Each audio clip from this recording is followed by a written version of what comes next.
For 3,000 years, the Galactic Council spoke of them in whispers. Ancient texts mentioned a species so ruthless, so unpredictably brilliant, that entire star systems would go dark at the mere rumor of their approach. They called them the Silent Death, beings who could turn a peaceful negotiation into a massacre within heartbeats, who fought with a savagery that made even the most battle-hardened warriors tremble.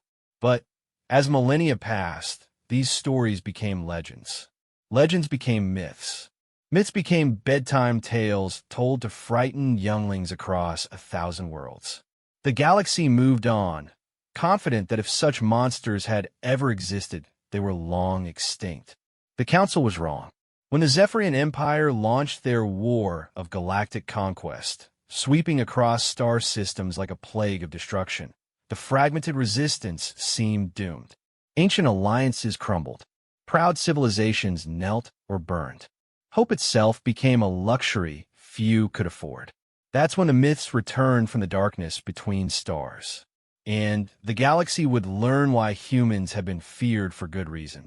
Admiral Vexhai stood before the holographic display in the war room of the Galactic Resistance flagship, watching red markers consume blue ones across the three-dimensional map of known space. Each vanishing light represented not just a star system, but billions of lives now under Zephyrian rule. The metallic taste of defeat lingered in her four mouths as she calculated the mathematics of extinction. Another 12 systems fell yesterday, reported Commander Thackle, his insectoid features twitching with barely controlled anxiety. The Zephyrians are using some kind of new weapon technology. Our scouts report entire defense fleets being vaporized in minutes. Vexai's tentacles curled in frustration. The Zephyrian Empire had emerged from the galactic rim like a swarm of locusts, consuming everything in their path. Their technology surpassed anything the Council races possessed. Their ships moved faster, hit harder, and seemed immune to conventional weapons. Worse still, they showed no interest in negotiation, diplomacy, or even basic communication beyond demands for unconditional surrender. What about the reinforcements from the Altarian Federation? Vexhai asked, though she already knew the answer from Thackle's slumped posture. Destroyed at the Kepler Junction, the Zephyrians ambushed the entire fleet. No survivors. Thackle's mandibles clicked nervously. Admiral, at our current rate of losses, we have perhaps 6 months before they reach the core worlds. The Council is already discussing terms of surrender. The bridge fell silent except for the hum of life support systems.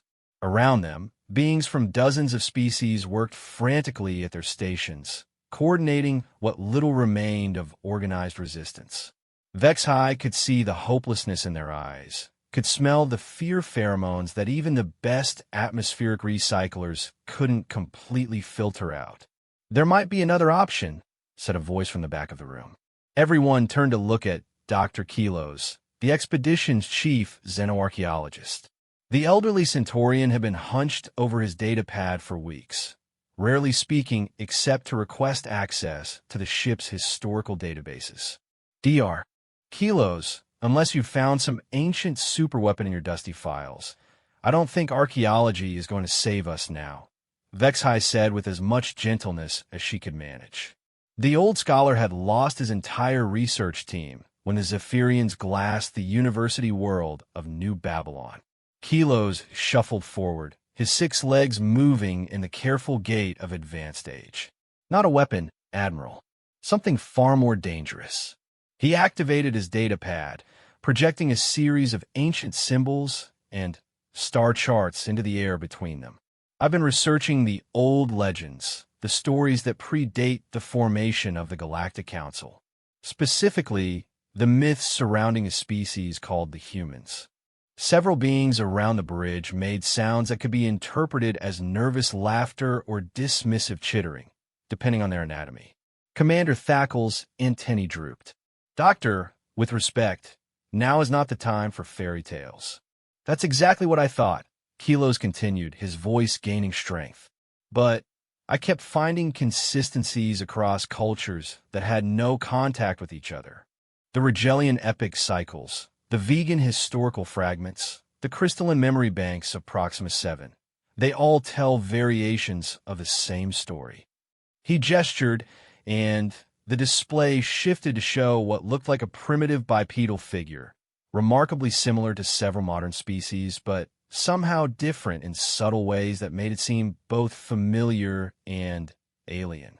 According to these sources, humans were a species that existed approximately 3,000 years ago. They were described as unusual, physically unremarkable by galactic standards, no natural weapons, no enhanced senses, no psychic abilities. But they possessed something that made them feared across the known galaxy. And what was that? Vexhai found herself asking despite her skepticism. Adaptability, creativity, and what the texts consistently describe as an almost supernatural ability to turn any situation, no matter how hopeless, into a victory through sheer stubborn refusal to accept defeat. The bridge remained quiet, but Vexhai noticed that the dismissive sounds had stopped. In their desperate situation, even myths were beginning to sound appealing. Kilos continued. The stories describe humans as master strategists who could outthink species with far superior intellect, warriors who could defeat enemies many times their physical superior, and negotiators who could forge alliances between races that had been enemies for centuries. But, most importantly, they were described as having one trait that terrified their enemies above all others. Which was? Commander Thackle asked, his skepticism wavering. They never gave up. Ever. The texts speak of human ships continuing to fight even after suffering what should have been fatal damage. Human soldiers continuing to advance even when outnumbered 1,000 to 1. And human commanders finding victory in situations that other species would consider mathematically impossible. Kilos paused, letting his words sink in. The legends say that humans didn't just win battles. They won wars that everyone else had already lost. Vexhai studied the ancient symbols floating in the air. Part of her wanted to dismiss this as the desperate fantasizing of a grieving, old academic. But another part, the part that had kept her alive through 30 years of military service, was intrigued. Even if these humans actually existed, Dr. Kilos, the stories also suggest they vanished thousands of years ago. What good does knowing about an extinct species do us now? Kilos smiled for the first time since the loss of New Babylon.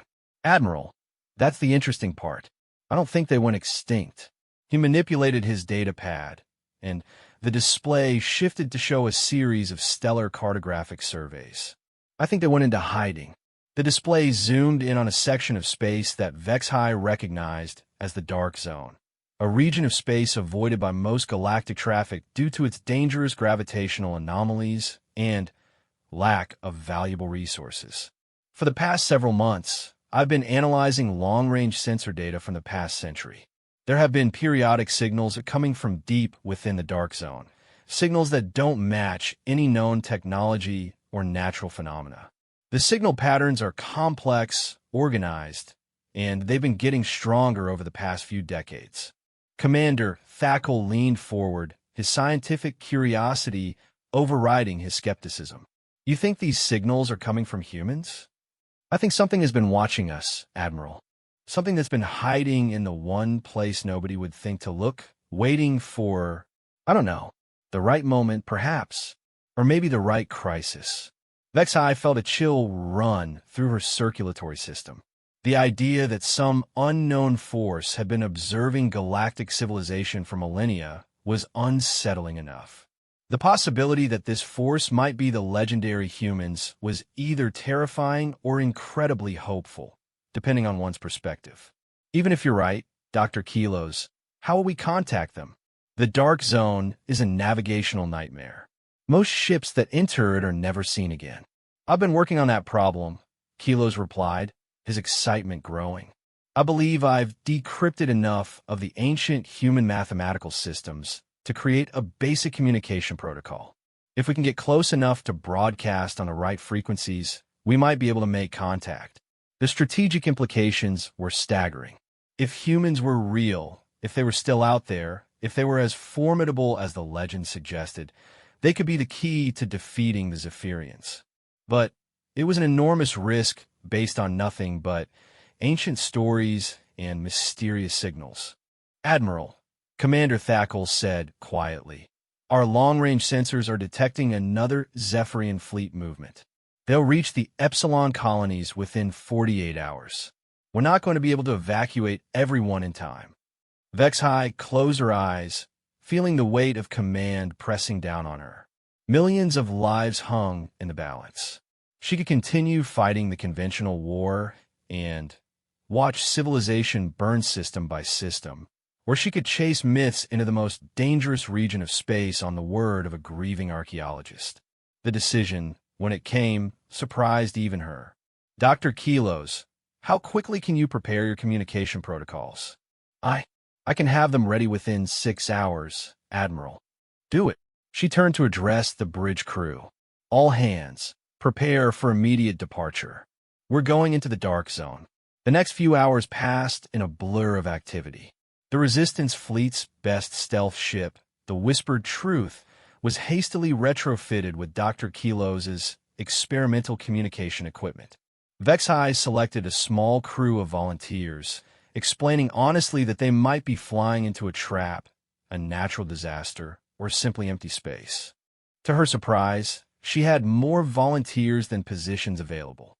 As the Whispered Truth approached the edge of the dark zone, Vexhai found herself standing in the ship's observation deck, staring out at the writhing clouds of exotic matter and twisted space that had kept this region unexplored for centuries. Somewhere in that maze of gravitational anomalies and spatial distortions, ancient myths might be waiting to become reality.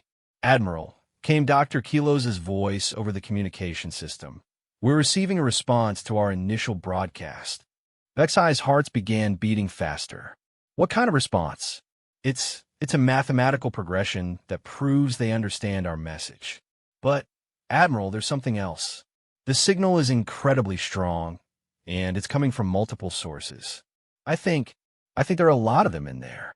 The ship shuddered as it entered the outer edge of the dark zone, exotic forces playing havoc with their instruments. But through the interference, Vexhai could see something that made her breath catch in her throat. Lights, artificial lights, arranged in patterns that suggested massive structures hidden within the cosmic storm.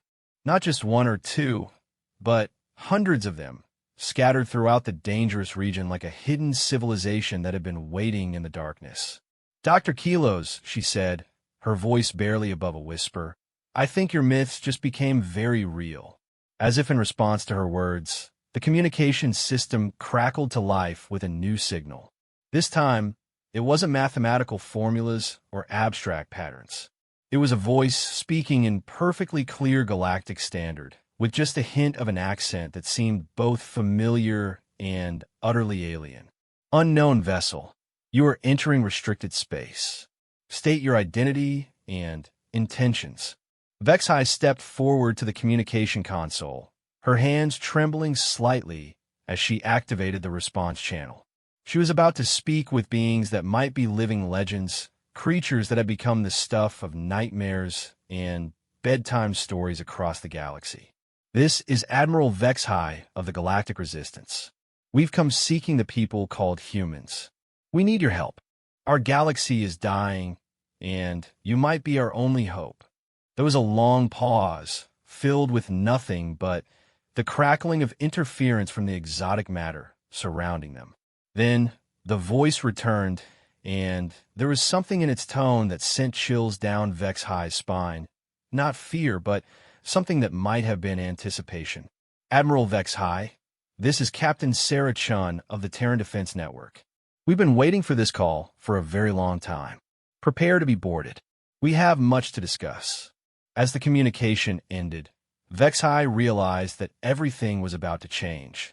The myths were real. The humans were alive. And from the tone in Captain Chen's voice, they were very much ready for war. The boarding craft that approached the whispered truth looked like nothing Vexhai had ever seen in 3 decades of military service.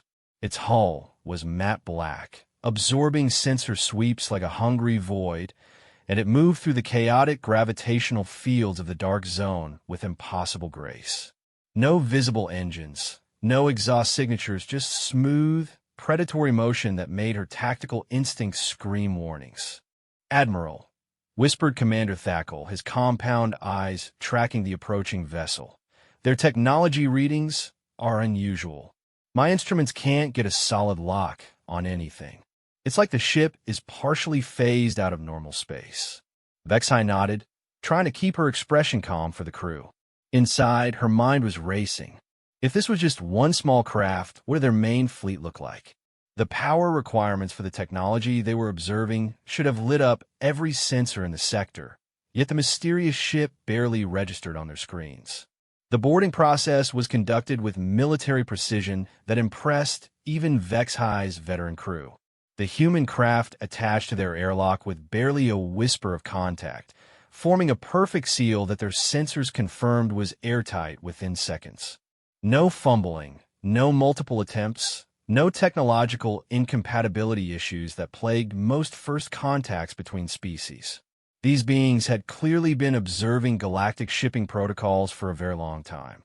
When the airlock finally opened, Vexhai got her first glimpse of a living human.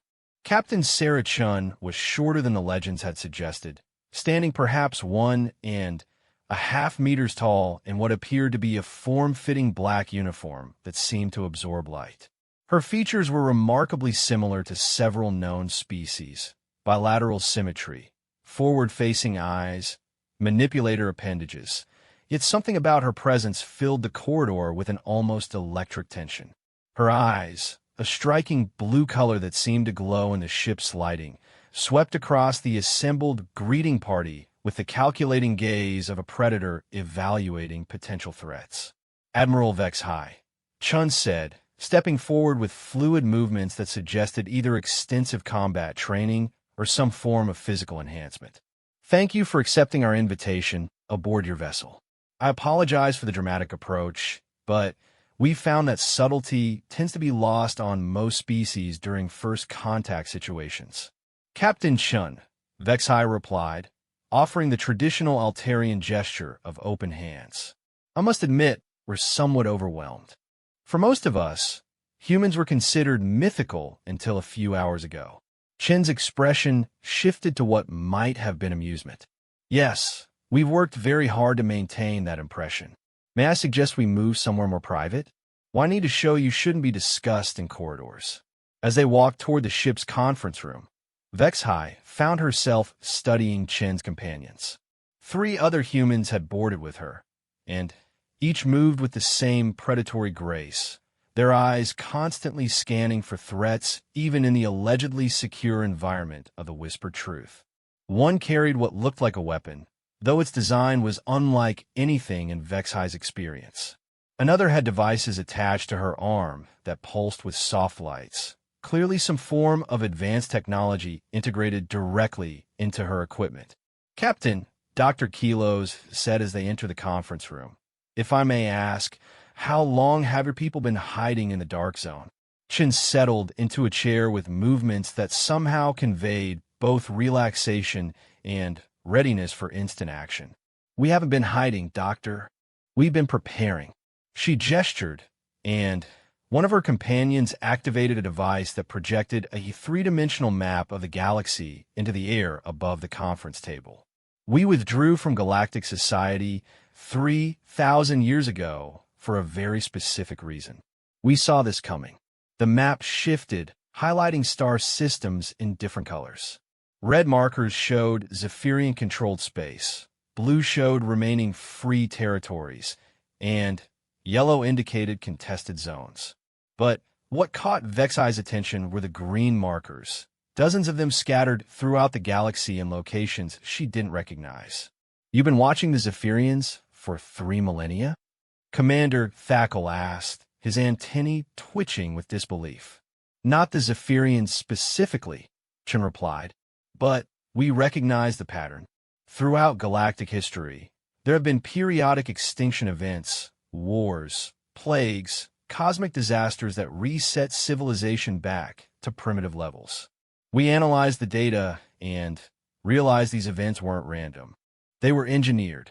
She manipulated the display, and the timeline stretched backward, showing previous galactic civilizations rising and falling in regular cycles. Each collapse was marked by the appearance of a technologically superior force that would devastate existing civilization before mysteriously vanishing. The Zephyrians are just the latest iteration, Chun continued. Every few thousand years, someone or something triggers a reset event. We believe it's a form of cosmic gardening, preventing any single civilization from growing powerful enough to threaten whoever is really running this show. Vexai felt her world shift. The implications were staggering. You're saying the entire pattern of galactic history has been artificially controlled. We're saying that every time a civilization gets close to achieving true galactic unity and technological transcendence, they get cut down by what appears to be an external threat. But if you look at the pattern, these threats always follow the same basic template. Overwhelming technological superiority, no interest in communication, complete focus on destruction rather than conquest. Dr. Kilos leaned forward, his academic excitement overriding his fear. But the Zephyrians do conquer. They occupy territory, establish control structures. Do they? Chen asked. Or do they simply destroy everything and then vanish, leaving behind power vacuums that fragment civilization into smaller, more manageable pieces? She gestured again, and the display showed historical patterns of post-war reconstruction. Look at the aftermath of previous extinction events. The surviving civilizations always rebuild along tribal lines, never achieving the same level of unity that existed before the crisis. The room fell silent as the assembled officers absorbed the magnitude of what Sean was suggesting. They weren't just fighting for survival against a superior enemy. They were players in some cosmic game whose rules they didn't understand and whose true opponents remained hidden. So what changed? Vexai asked. Why did humans withdraw rather than face the same fate as previous civilizations? Chen's expression became grim. Because we figured out something that apparently no previous civilization had discovered. The key to breaking the cycle isn't technological superiority or military strength. It's adaptive unpredictability. She stood and began pacing, her energy filling the room like a contained storm. Every species that has faced these periodic resets has responded the same way. They've tried to match their enemy's technological advantages, fight fire with fire, create bigger weapons, and stronger defenses. It never works because the reset forces always stay one step ahead. But humans are different, Commander Thackle asked. Humans are chaos, Chen replied with what might have been pride. We don't just adapt to changing circumstances, we create changing circumstances. We don't follow predictable tactical doctrines, we invent new ones in the middle of battle. We don't just respond to threats, we become threats in ways no one expects. She returned to her seat and leaned forward, her blue eyes intense. For 3,000 years, we've been preparing for this war. Not by building bigger ships or more powerful weapons, but by becoming something that doesn't fit into anyone's strategic calculations. We've turned ourselves into the variable that breaks the equation. What does that mean in practical terms? Vexai asked. In response, Chen nodded to one of her companions, who activated another device. The conference room's walls suddenly became transparent, revealing the space around them. But what Vexai saw made her question her own senses. The dark zone, which had appeared to contain perhaps hundreds of artificial structures from the outside, was actually home to thousands of them. Massive construction projects hung in the twisted space like mechanical reefs, their purposes unclear, but their scale breathtaking. Ships moved between them in patterns that suggested a level of coordination and activity that rivaled the busiest trade worlds. This is just one of our installations, Chin said quietly. We have others scattered throughout the galaxy, hidden in places no one thinks to look. Dead star systems, abandoned nebulae, the cores of gas giants. For 3,000 years, we've been building, learning, and preparing. My gods, Dr. Kilos whispered. You've built a hidden civilization. We've built a weapon, Chin corrected. A weapon designed specifically to break the cycle that has been controlling galactic history for millions of years. The Zephyrians think they're facing the same old resistance they've always dealt with, predictable military forces using conventional tactics and technologies. She smiled, and Vexai realized why humans had been feared throughout the galaxy. There was something in that expression that spoke of controlled violence, of intelligence applied to destruction in ways that other species found deeply unsettling. They're about to discover that this time is different. This time, they're not fighting another civilization trying to preserve itself. They're fighting humans who have had 3,000 years to get angry about cosmic manipulation and to plan very specific revenge. Commander Thackle shifted nervously in his seat. What exactly are you asking of us, Captain? We're not asking anything, Commander. We're offering. The Resistance has fought bravely, but you've been fighting a conventional war against an unconventional enemy. You can't win that way because the game is rigged. Chin gestured to the display, which now showed detailed tactical analyses of recent Zephyrian attacks. But we can change the rules. How? By making this war unpredictable in ways that will force whoever is behind the Zephyrians to reveal themselves. We're going to turn their reset event into something they've never experienced before, a war they can't control. Vexai studied the human captain, trying to read the intentions behind those alien yet familiar features. What do you need from us? Coordination, Chin replied. We've been operating in isolation for millennia. We need current intelligence on Zephyrian movements, resistant cell locations, civilian population centers to protect. We can provide the chaos and unpredictability that breaks their strategic planning, but we need local knowledge and coordination to make it effective. And in return, Chin's smile returned, sharper than before. In return, Admiral, we're going to teach the galaxy why humans were feared. We're going to show the Zephyrians what happens when someone fights back with 3,000 years of accumulated anger and completely unrestricted creativity. She paused, her expression becoming deadly serious. And if we're right about who's really behind all this, we're going to find them and have a very pointed conversation about their gardening techniques.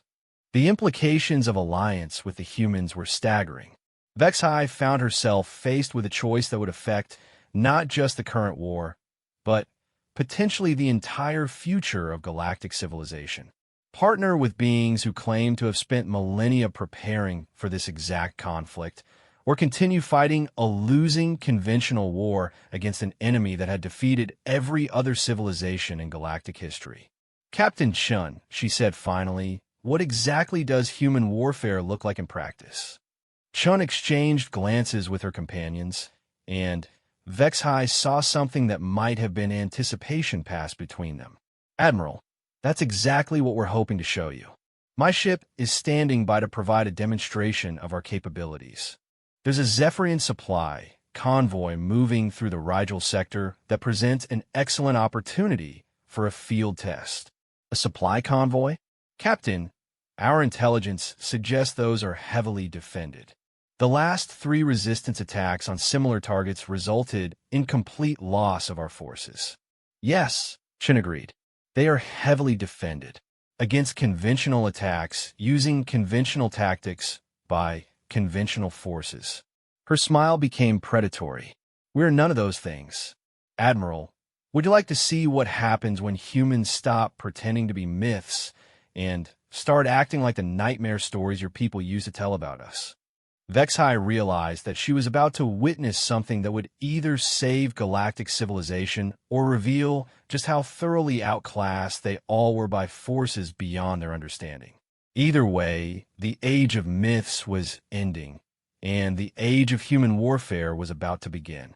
The Zephyrian supply convoy moved through the Rigel sector with the arrogant confidence of an apex predator that had never encountered effective resistance.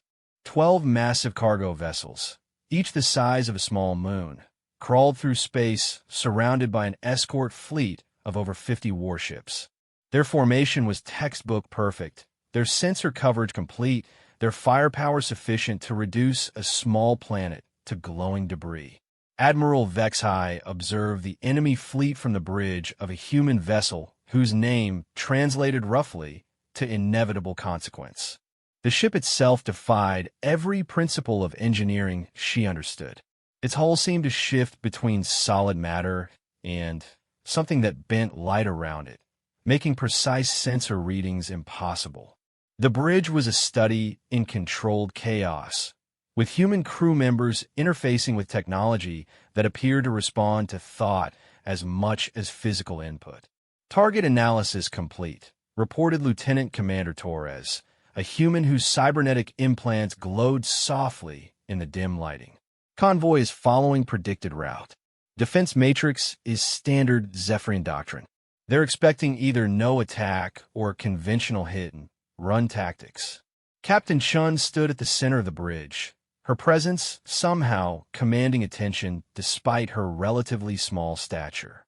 Around her, holographic displays showed the enemy formation from every conceivable angle, with tactical data streaming in real time. But what struck Vexhai was how relaxed the human crew appeared. They weren't preparing for a desperate battle against overwhelming odds. They were preparing for a demonstration. Communications, signal the pack, Chun ordered. Begin convergence pattern Omega-7. Vexhai's enhanced sensors detected nothing, but she knew that somewhere in the apparently empty space around them, other human vessels were moving into position. The stealth technology that kept them invisible to Zephyrian sensors was beyond anything she had imagined possible. Captain, she said quietly, our analysis suggests that convoy's escorts could destroy anything up to battleship class. How many vessels are you committing to this attack? Chen glanced at her with that unsettling smile. Admiral, you're still thinking in terms of conventional warfare.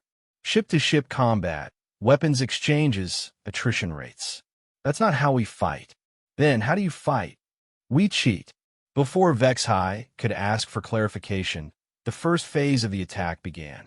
But instead of weapons fire or torpedo launches, the human assault opened with something she had never seen before. The space around the Zephyrian convoy began to change. What had appeared to be empty vacuums suddenly revealed itself to be filled with microscopic machines, each no larger than a grain of sand, but present in numbers that defied comprehension. They had been seated throughout the sector weeks earlier, dormant and undetectable until activated by the approaching human fleet. Nanoscale war machines, Torres explained, noting Vexhai's confusion. We call them reality adjusters. They don't destroy enemy ships directly. They modify the local physics to make destruction inevitable. On the tactical display, Vexhai watched in fascination as the Zephyrian formation began to experience equipment failures that should have been impossible. Ships found their engines producing thrust vectors that didn't match their control inputs. Weapon systems aimed at empty space while targeting computers insisted they were locked onto enemy vessels. Communications between ships became garbled as the nanomachines interfered with quantum entanglement networks. This is magnificent, Dior. Kilos whispered from his position at a secondary console. You've created a localized zone where the fundamental constants of physics operate differently than normal space. Step 1 of human warfare, Chun confirmed. Control the battlefield by making the enemy's technological advantages irrelevant. But we're just getting started. The second phase began as the Zephyrian fleet attempted to retreat from the anomalous space. Their ships turned toward the edge of the sector, engines burning at maximum power to escape what their sensors told them was some form of exotic matter contamination. They never reached the edge. What Vexhai had assumed was empty space suddenly filled with ships, not the sleek, stealthy vessel she expected, but something far more terrifying. The human fleet that revealed itself looked like it had been built in the nightmares of a mad engineer. Asymmetrical hulls bristling with weapons that didn't conform to any known design principles, engines that seemed to burn reality itself as fuel, and hull configurations that hurt to look at directly. Psychological warfare element, Torres noted clinically. Ship design specifically crafted to be disturbing to most known species' visual processing centers. The enemy crews are already experiencing increased stress responses before we fire a single shot. But more disturbing than their appearance was their behavior. The human ships didn't maintain formation or follow predictable tactical doctrines.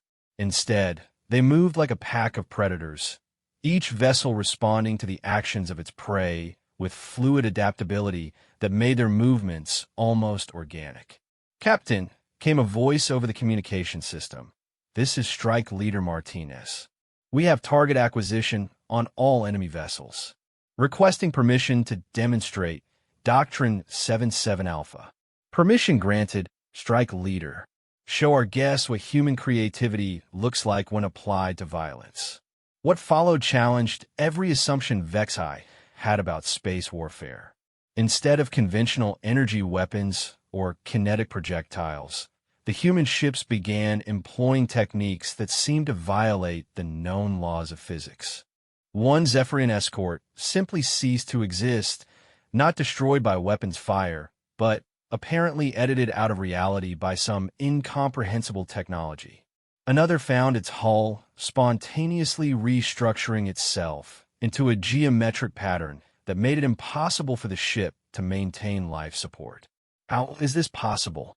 Commander Thackle asked, his scientific training warring with the evidence of his own sensors. 3,000 years of unrestricted research and development, Chen replied. "When you don't have to worry about ethics committees, scientific peer review, or political considerations, you can explore some very interesting corners of applied physics." A Zephyrian battleship, massive and heavily armed, turned its main weapons toward the nearest human vessel.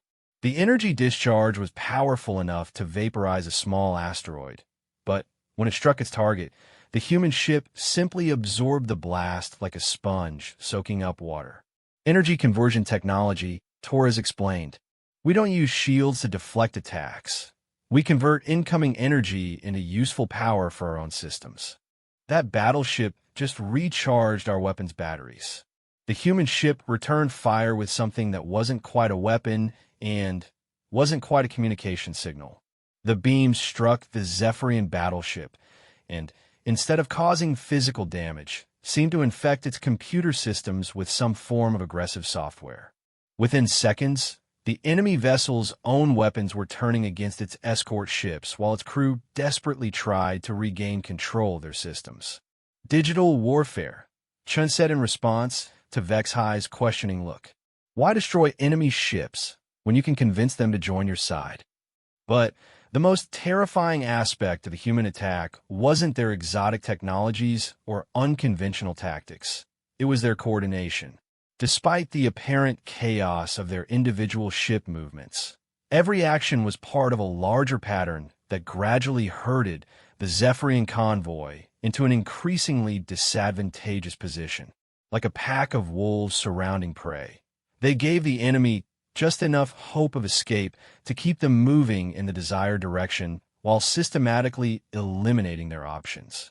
"Admiral Dar," Kilos said quietly, "I'm detecting something unusual about the human tactical coordination. Their individual ship commanders seem to be making decisions faster than the speed of light communication should allow." Chen overheard and nodded approvingly. "Very observant, Doctor. We don't use traditional communication networks during combat operations.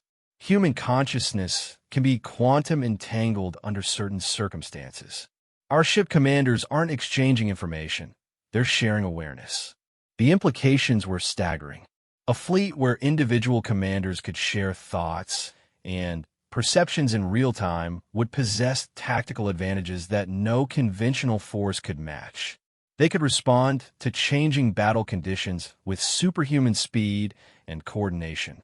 The final phase of the attack began as the remnants of the Zephyrian convoy, reduced to less than half their original numbers, made a desperate attempt to break through the human encirclement. Their formation dissolved as individual ships fled in different directions, hoping that at least some would escape to report what they had encountered. None did.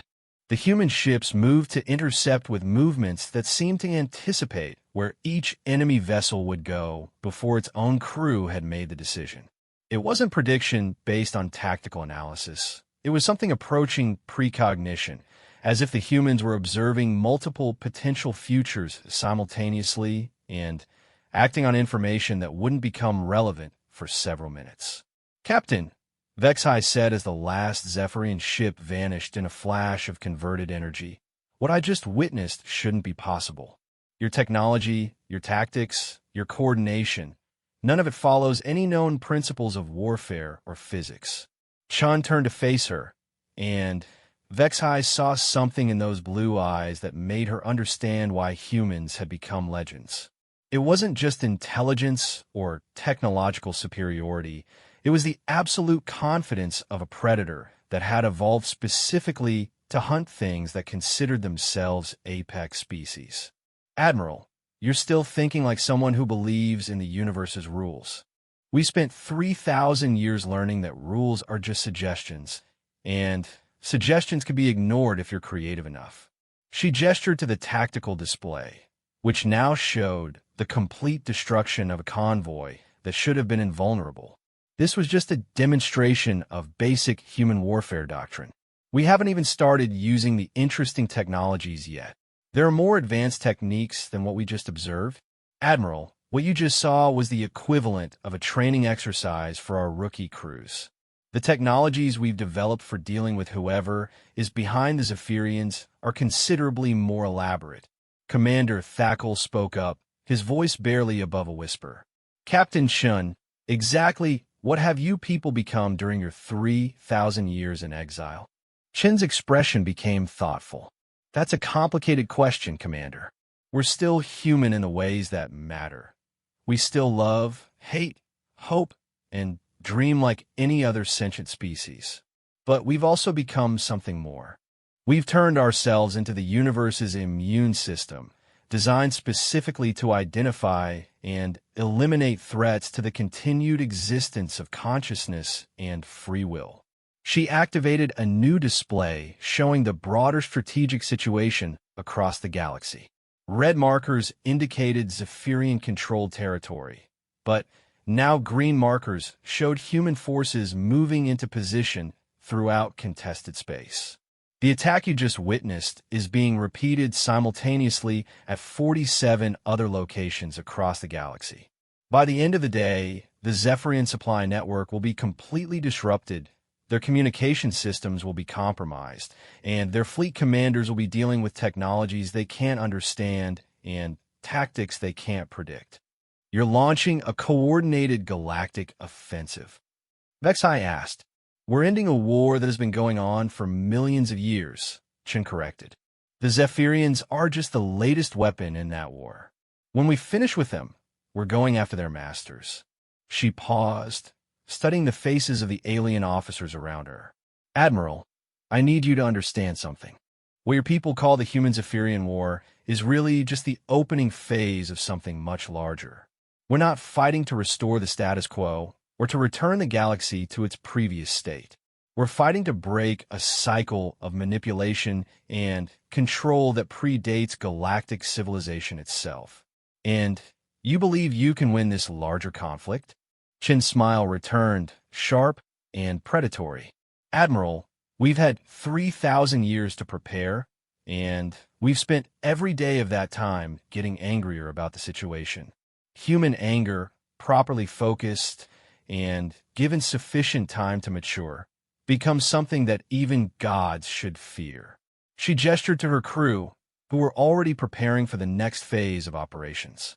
We're about to remind the universe why the phrase "unleash the humans" used to make entire star systems evacuate preemptively. The age of manipulation is ending. The age of human vengeance is about to begin. As the inevitable consequence moved away from the debris field that had once been an invincible Zephyrian convoy, Vexai realized that she wasn't just witnessing the turning point of a war.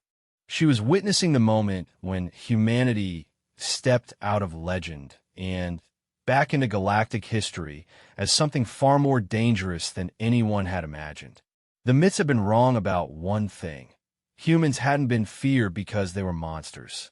They had been feared because they were the species that monsters feared. And after 3,000 years of preparation, the monsters were about to remember why.